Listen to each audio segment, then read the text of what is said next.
Oke, sekarang menuju ke Pak Hermansyah Mutakin selaku pendamping sekolah PK terhadap sekolah kami.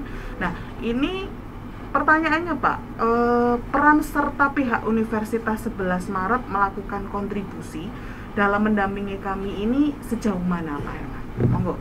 Iya, terima kasih Mbak Dina. Iya. Mbak Dina. Iya, jadi kami sendiri perguruan tinggi ya, ini memang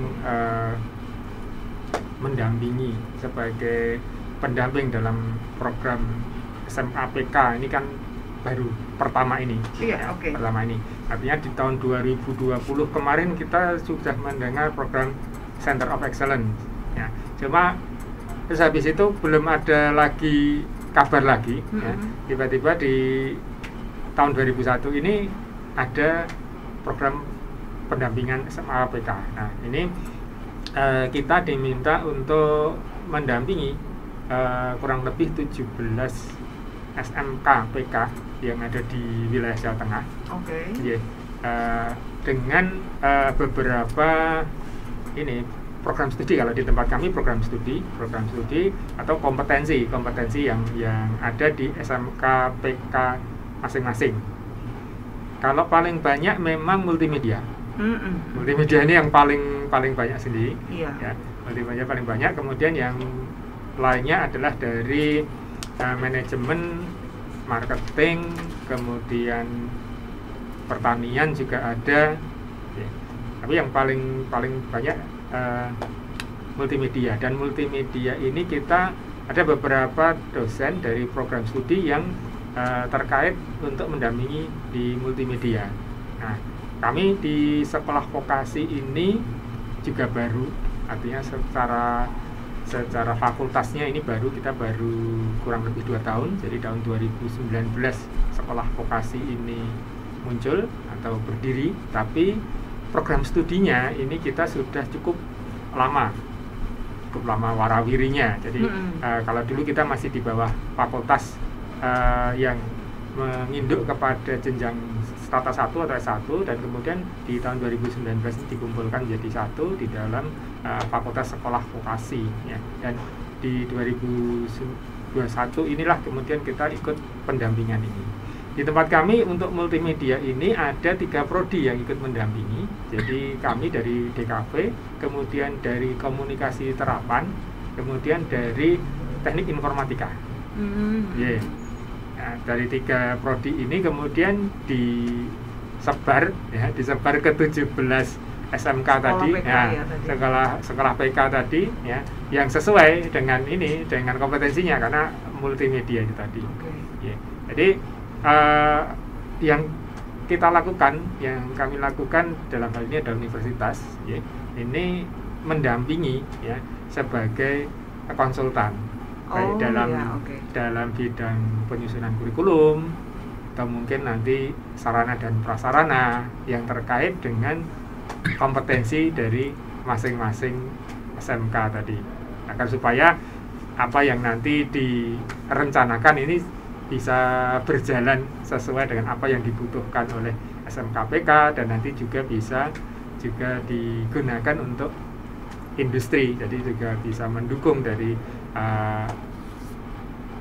outputnya dari lulusan nanti untuk bisa bekerja di industri dengan adanya sarana prasarana yang sesuai dan kurikulum yang juga sesuai bagi SMK PK ini. Oke. Untuk kegiatannya itu dalam bentuk apa Pak kira-kira ke depannya? Jadi apakah akan ada semacam pendampingan dalam misalnya ada workshop atau ketika, berarti kan ini terkhusus untuk program kejuruan multimedia saja ya? Atau bisa dipergunakan? Bisa untuk semuanya? Iya, jadi tergantung dari SMK-nya ini mengajukan keunggulannya di apa. Karena kebetulan SMK 1 mengajukannya di multimedia jadi pendampingannya dari D3 DKV dan D3 TI. Oke. Kalau saya berpikir lebih lanjut, apakah ada kemungkinan semisal Bapak Ibu guru atau bahkan mungkin murid-muridnya itu melakukan semacam studi banding ke Universitas 11 Maret khususnya di ini Fakultas D3 DKV ini, kira-kira apakah memungkinkan hal seperti itu? Jadi Bapak Ibu guru itu bisa punya gambaran lebih real gitu.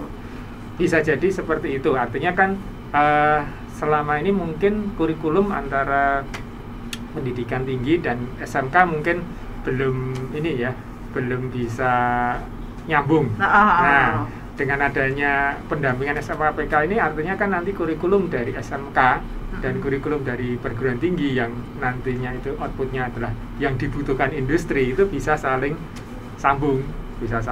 Artinya ketika nanti tadi ada opsi BMW, karena di tempat kita pun juga ada sama, jadi itu masuk ke dalam IQ 1 ya, indeks kinerja utama itu mahasiswa lulus menjadi wirausaha, mahasiswa lulus melanjutkan kuliah, dan mahasiswa lulus bekerja. Nah, ini juga mempunyai opsi yang sama. Artinya ketika nanti lulusan SMK ini melanjutkan ke jenjang perguruan tinggi, kurikulumnya itu kan nyambung dari apa yang sudah diajarkan di SMK, kemudian di perguruan tinggi ini juga nyambung. Kalau melihat di peta okupasi bidang komunikasi, SMK ini kan di level 2. Ya, SMK itu di level 2, kemudian D1 itu level 3, D2 itu level 4, D3 itu level 5, D4 itu level 6. Ya.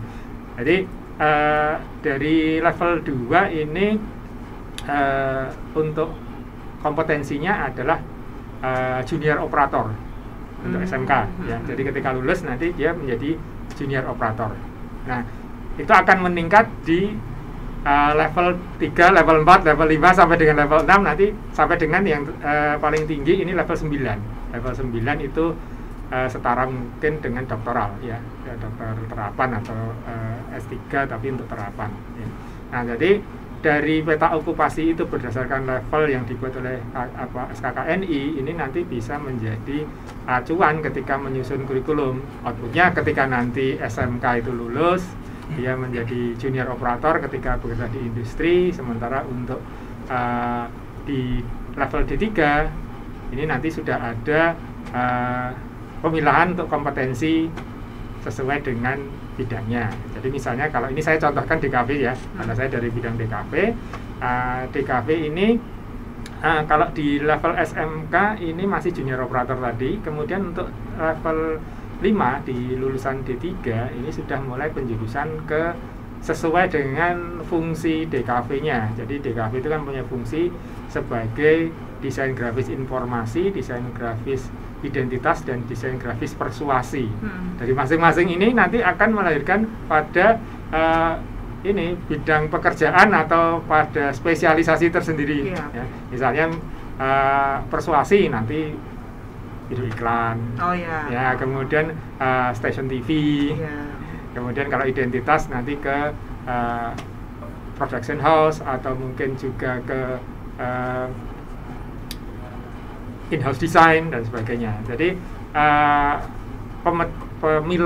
pemilahannya itu nanti sudah mulai terbentuk ketika di level D3, sehingga nanti dari level 2 tadi ke level 5 nanti harapannya nyambung, bisa nyambung. Jadi tidak wah iki wis diajarkan yang SMK kok dibaleni meneh nang perguruan tinggi. Nah, kan itu. Jadi nyambung antara kurikulumnya, kemudian juga yang dibutuhkan dari industri. Sama seperti SMK pun kita juga dari jenjang diploma pun juga nanti akan membutuhkan peran industri untuk supaya nanti lulusan kita itu juga siap di dunia industri. Ya, oke. Berarti boleh saya simpulkan sebenarnya adalah peran serta pendampingan dari UNSI ini supaya estafetnya itu jalan gitu ya, Pak? Betul.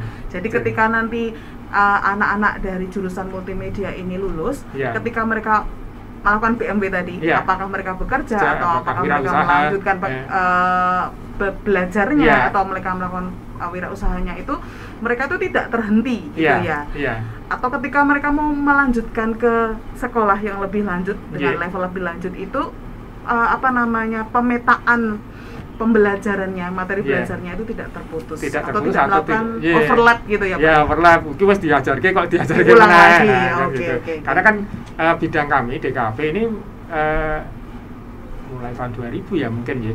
2000 kan mulai booming multimedia. Iya, DKV itu kan dunia level multimedia ya, mulai level merambah. SMA, SMK, SMA, SMK itu kan mulai ada DKV. Kalau dulu kan zaman saya masih levelnya kan kuliah, masih ini ya, masih bidangnya untuk DKV ini kan jenjangnya masih jenjang kuliah. Jadi mungkin dulu SMK belum ada DKV, mungkin Iya. masih grafika mungkin ya. Iya, betul. Grafika dan teknik grafika dan desain grafika kalau dulu. Ya. Tapi kan dengan adanya sekarang perubahan DKV itu juga di jenjang SMK, ini juga akan menuntut untuk bisa nyambung untuk mata itu kurikulumnya tadi ya. Oke. Iya. Harapannya seperti itu. Ya. Nah, sekarang ke Pak Ratno. Harapan Pak, Ya. kita tahu sekolah PK ini kan nggak mungkin begitu program ini diluncurkan, di launch itu kemudian taruhlah bulan depan atau paling lama 3 bulan lagi selesai. Mestinya kan ada Dalam durasi ya Pak. Ya. Harapannya Pak, mungkin untuk 1 tahun atau 2 tahun ke depan dulu. Ya, harapannya begini, dengan adanya run ya dari pemerintah lewat Kementerian Pendidikan yang ini diturunkan langsung ke sekolah ini, harapannya sekolah juga ini harapannya disambut baik dulu Oke. oleh seluruh warga sekolah. Ya. Jadi tugas sekolah nanti ini menyamakan persepsi supaya ini program ini betul-betul nanti sebagai pemacu semangat dari teman-teman yang selama ini mungkin ini hal yang baru gitu ya. Ya. Dulu memang ada RSBI, ada SMK rujukan, Ya. ada SMA COE, kemudian ada SMA Pusat Keunggulan, dan inilah SMK 1 mungkin baru ini yang malah justru yang terakhir yang ini program yang paling bagus menurut saya. Jadi ini harus disambut dengan semangat. Yang pertama harapannya Harapannya disambut seperti baik itu dulu. dulu. Oke. Yang Berikutnya, kedua, Pak. setelah nanti semangat sehingga nanti mimpinya sama, ingin mewujudkan SMK 1 sebagai pusat keunggulan. Ini gambarannya yang agak sedikit singkat barangkali. Dengan demikian nanti SMK 1 ini akan dirujuk sebagai tempat untuk studi banding, untuk belajar dari berbagai pihak SMK lain yang ada di kota Di Surakarta, sekitar, ya. bahkan di Jawa Tengah, bahkan di Indonesia. Indonesia. Nah, harapannya kan begitu. Jadi sebagai pusat keunggulan. Lalu realnya di lapangan berarti nanti prosesnya berubah. Proses pembelajaran, proses organisasi, manajemen yang ada di sekolah ini menyesuaikan dengan ketentuan-ketentuan yang ada di pusat keunggulan. Setelah proses, outputnya juga pasti akan berbeda dengan yang sebelumnya. Ya. Nah, outputnya memiliki keunggulan yang tadi selaras dengan kebutuhan industri, dan salah satu indikator kriterianya adalah nanti keterserapannya jadi tinggi.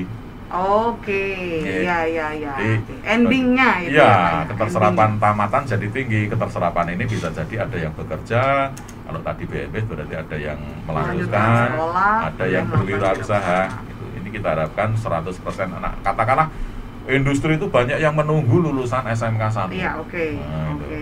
Nah, dengan seperti ini dari sisi input, proses, output, outcome gitu ya. Lalu dari sisi internal di sekolah sendiri, berarti guru-gurunya mesti menjadi guru-guru yang unggul. Harapannya guru yang unggul itu indikatornya salah satunya juga banyak guru yang akhirnya berprestasi. Oke. Memiliki prestasi baik tingkat kota, tingkat tingkat provinsi, tingkat nasional, bahkan di tingkat internasional. Harapannya kita ke depan seperti itu. Kalau guru-gurunya hebat, pasti anak-anaknya tadi hebat Yes. tadi. Nah, anak-anak juga punya prestasi-prestasi yang hebat.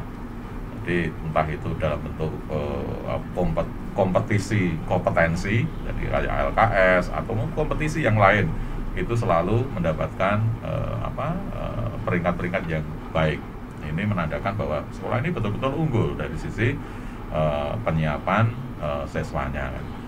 Kemudian dari sisi kelembagaan, nama SMK 1 sendiri gitu ya. Jadi juga teman-teman kita harapkan memacu semangat untuk menjadikan sekolah ini banyak label sekolah yang tidak sekedar label, tapi harapannya betul-betul itu real di lapangan. Sekolah adiwiyata, berarti tentang mindset tentang lingkungan, seluruh warga sekolah itu bagus kan, sehingga menjadikan sekolah ini sekolah yang ramah lingkungan. Kemudian yang berikutnya lagi, sekolah ramah anak ini saya kira juga sudah ditetapkan di SMK 1 ini.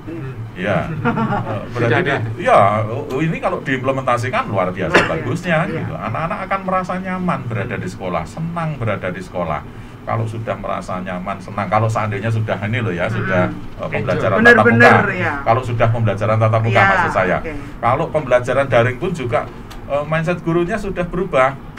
Jadi pembelajaran daring pun guru itu perhatian betul. Sangat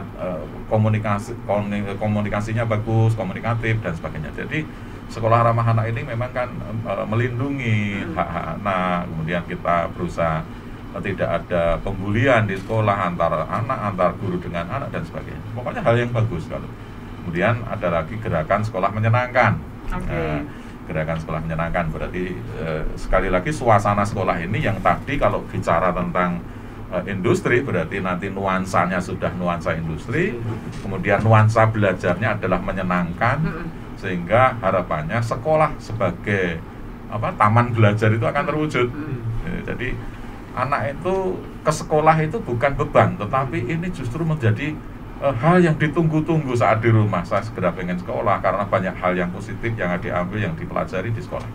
Gitu Mbak, terima kasih. Ya, jadi intinya ini adalah sebuah reformasi yang besar-besaran ya Pak ya. Kalau boleh dibilang jadi satu PR bagi SMK Negeri 1 untuk melakukan tagihan-tagihan. Yang paling poin utamanya adalah tagihan selaras dengan dunia industri yang menjadi istilahnya itu lahan berikutnya setelah siswa lulus dari SMK Negeri 1 Surakarta.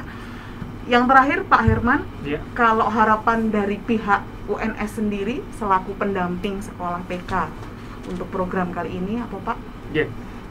Harapan dari UNS sendiri selaku pendamping dari sekolah PK artinya dari pendampingan ini kita bisa menciptakan sinergi dan juga link antara SMK PK dengan perguruan tinggi, antara SMK PK perguruan tinggi dan industri.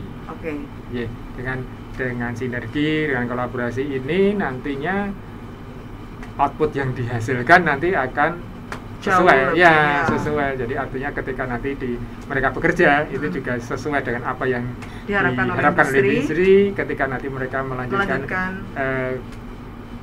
pendidikan yang lebih tinggi, nanti juga mereka akan mendapatkan apa yang lebih dari apa yang didapatkan di jenjang atau di sebelumnya, di pendidikan yang sebelumnya. Jadi bisa saling link and match tadi. Tentunya dengan standar yang lebih tinggi ya Pak. Dengan program yang diterapkan ini harapannya siswa-siswi kami ini memiliki standar yang lebih tinggi. Terima kasih sekali lagi untuk Pak Suratno, SPD MPD dan juga Pak Herman Syahmutakin untuk penjelasannya, pemaparannya. Harapan kami benar-benar SMK Negeri 1 Surakarta dapat melakukan program ini dengan sangat baik, disambut baik. Kemudian kami juga sebagai Bapak Ibu Guru memiliki semangat di dalam melaksanakan, menerapkan sehingga anak-anak boleh merasakan apa itu reformasi pendidikan. Dan harapannya ke depan mereka tidak hanya keluar sebagai alumni yang biasa saja, tapi tentunya menjadi alumni-alumni yang berkualitas, bermutu, berprestasi, dan tentunya diharap-harapkan oleh pihak industri. Terima kasih. Jika ada kata-kata atau perlakuan yang kurang berkenan kami mohon maaf, dan harapan kami Bapak berdua selalu tetap sehat, tetap semangat di masa pandemi ini, dan sekali lagi SMK Negeri 1 Surakarta tetaplah jaya.